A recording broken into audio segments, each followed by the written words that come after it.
Hello everyone, Jeremy here, and today I wanted to do some comparisons between some minifigures made by NEX for Family Guy and Lego for The Simpsons. So NEX came out first with their Family Guy minifigures, and they're being sold at stores such as Toys R Us. And the Lego Simpsons minifigure line is coming out in stores right now, though the official release date is May the 1st, but chances are you can find them right now anyway. So the reason why I wanted to do a comparison between these is because they are both really popular, iconic cartoon shows. Maybe at one point in time they were a lot more popular than they are now, but it is still really great to be able to get minifigures of these characters from these different shows. And if you're a collector, you're someone who likes both shows, and you're thinking, should you go one way or the other? Or if you just curious about what makes them different, then that's what this video is going to be about. So let's talk about price, starting with the Family Guy NEX figures. There's two ways to get them. You can either buy one of two individual sets. That was Stewie's Time Machine and the Griffin Family Station Wagon. Both of those cost about $17.99, and inside those you get one figure. For the Time Machine you get Stewie, and for the car you get Peter. They are different prints than what you see here, and it's the only way to get those prints. However, the Time Machine is a horrible set. The bricks that NEX use, they are very flimsy. They don't stick together very well, and in my opinion, if you get it just for the Stewie figure, it's a waste of money. Now, the other way that you can get figures are packs of two. And the packs of two come with Stewie, Brian, Meg, Chris, Peter, and Lois. Basically, the whole family. And you can get those for about $9 for a pack of two. They used to be $7.99, but now they've gone up. And if you get them direct from NEX, it's going to end up costing you about $10.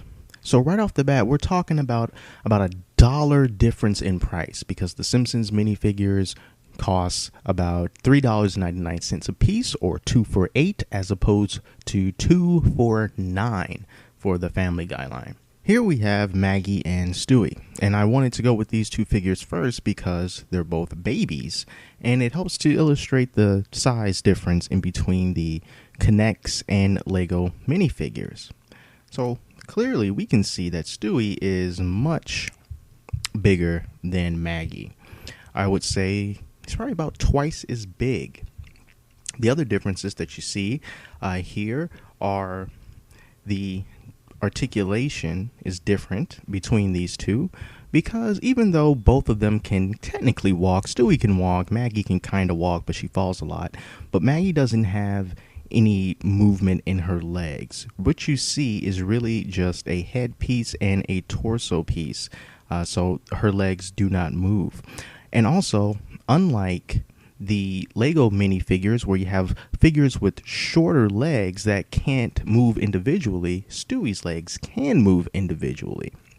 So that's another big difference there. The difference is that there are no accessories with the Family Guy minifigures, as opposed to the Lego Simpsons figures, which always come with accessories. So Maggie comes with Bobo, Mr. Burns' bear, or I guess you can just say it's her bear, but it ended up as Mr. Burns' bear once again. And the other figures sometimes come with two different accessories, so it's really just one for her. Now here's another big thing. It's all about customization, swapping out different parts and making the minifigures unique. So can you take the head off of a NEX minifigure of the Family Guy line and put it onto a Simpsons character? Well, the answer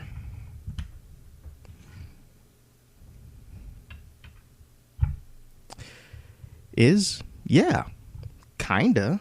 It really just depends on who you get. So if you wanted to, you could stick Stewie's head on Maggie, and you can also stick Maggie's head on Stewie. And what you end up getting here is a really weird very disproportionate look, but you can still swap them out like that. However, you can't do that with everyone. Here we have some K'NEX minifigures with their heads taken off, and it is to illustrate a point. So sometimes you can take the heads of Lego minifigures, or in this case, the Simpsons Lego minifigures, and attach them to Family Guy characters. But that's not always the case. You saw how I was able to take Maggie's head and put it on Stewie's body, and that's because Maggie's head does not have a little connector piece in there. Is just a hollowed out hole, so that can easily just go right on Stewie's torso. But as you can see with Peter, the connection piece is on his head and not on his body. So when it comes to some Lego Simpsons figures, for example, Mr. Burns, we can't put Mr. Burns' head on Peter Griffin's body, because there's nothing to attach them to. So it's not uniform across the K'NEX Family Guy line. Sometimes, I think Chris is the same way. Sometimes you'll get the connection inside the body. Sometimes you'll get the connection on the head. But if you want to attach the Simpsons figures to them, then you have to have the attachment on the body. Fortunately, with the rest of the Lego minifigures, you can just pop and swap all you want. Case in point, Wild Style Lisa. I really like doing this with the Simpsons minifigures, because if you keep the brands as one, you can do some really cool stuff like this. If you got a huge collection of Lego minifigures, you can just put the heads of Simpsons characters on them and really create these all new characters that are totally believable, since the Simpsons are very varied anyway. You could do the same with K'NEX figures as well, but it's just in keeping the humanness form to them. I think the Simpsons and the rest of the Lego line lends itself better as opposed to Family Guy. Now let's talk basic design. The K'NEX figures are far less detailed than the Lego Simpsons figures. We're looking at Krusty and Chris right now, and you can just see that Krusty has a lot more going on for him. Look at the various colors that Krusty has on him. He's got green, he's got sort of a salmon pink, he's got a blue tie, he has sort of turquoise hair. And as opposed to Chris, which is really just his flesh-toned skin, sort of black, darkish blue pants, blue shirt, and then he has this really light blonde hair piece, which is not entirely built into the mold. It seems like it's more so attached to his head, maybe through some glue or something, but it's not something that you can take off. And you also can't take off his hat. Another thing is that the Simpsons figures seem more modern. The design on Chris and the design on Peter and the design on Stewie are really just reminiscent of the first couple seasons of Family Guy before they got canceled. And for something that came out in 2013, I really would have liked if they used an updated design of the Family Guy characters the way that they look now, as opposed to how they used to look in the past. So for that, it looks like you're getting a dated product, even though they haven't looked that way for years. Whereas the Simpsons characters have also changed their look over the years, and if you're a fan of the show, you can just really sort of look at the subtleties between the facial features and the shape of their bodies and things like that. And K'NEX really just decided to go with old designs for Family Guy, and I think that was a mistake. And that's not to say the Simpsons minifigures are perfect, because they're not. I've heard a few people say that the quality of these minifigures are not quite as high as other collectible minifigures that Lego has come out with. And, you know, I have to agree. They do feel a little of a lesser quality to them. And then it sort of just becomes a trade-off, because we're dealing with totally unique headpieces. We're looking at totally unique clothing designs. And I guess sacrifices had to be made somewhere. Also, and I'm not sure you can see on Apu here, but on his front print, it looks like there's some, I don't know, like scratches or just some paint that didn't quite get filled in. And sometimes I've seen that on some of the other Simpsons minifigures, little tiny bits of misdirected paint, which is something that I just don't see with other Lego minifigures, whether they're collectible miniseries or not, at least not in modern times. So while you're not getting the top-notch quality of minifigures that Lego is known for, you can sort of give it a little pass because it is based on The Simpsons. And the minifigures are still very good. It's just that if you're nitpicking, you will see little flaws in the way that they feel and in some of the paint, but it is not that big a deal. But it is something worth noting. Both the K'NEX Family Guy minifigures and the Simpsons minifigures are good.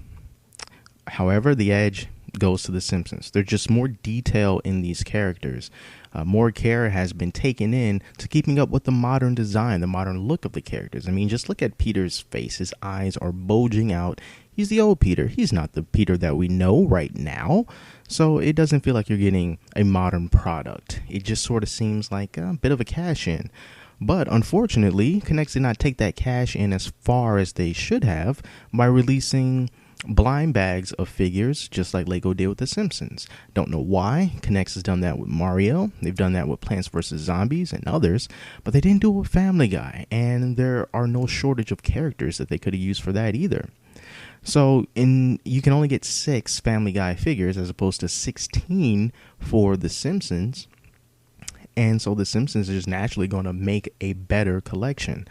The Family Guy toys, I think, will be nice little decent trinkets to kind of put on your shelf, but they really won't stand out as much as the Simpsons minifigures would. So if you wanted to get some Family Guy figures, I'm not telling you not to get them. Absolutely not. I mean, I think that they're pretty decent. However, at the price that they're offering them for right now, I think you should maybe just hold off because I don't see prices on those figures going anywhere but down. I can't imagine that demand is high for them. Maybe if K'NEX decides to do a little bit more with Family Guy, maybe create some more sets, some good sets, not sets that fall apart when you blink at them, then maybe collecting more Family Guy figures will be a viable option. But if you're walking down the street and you saw a $5 bill and the law said you can only buy either one of these figures from Family Guy or one of these figures from The Simpsons individually, I would just go with The Simpsons. You'll be happier that way. So, thanks for watching this comparison video. Hope you enjoyed it. And until next time, I'm Jeremy, and I'll talk to you later.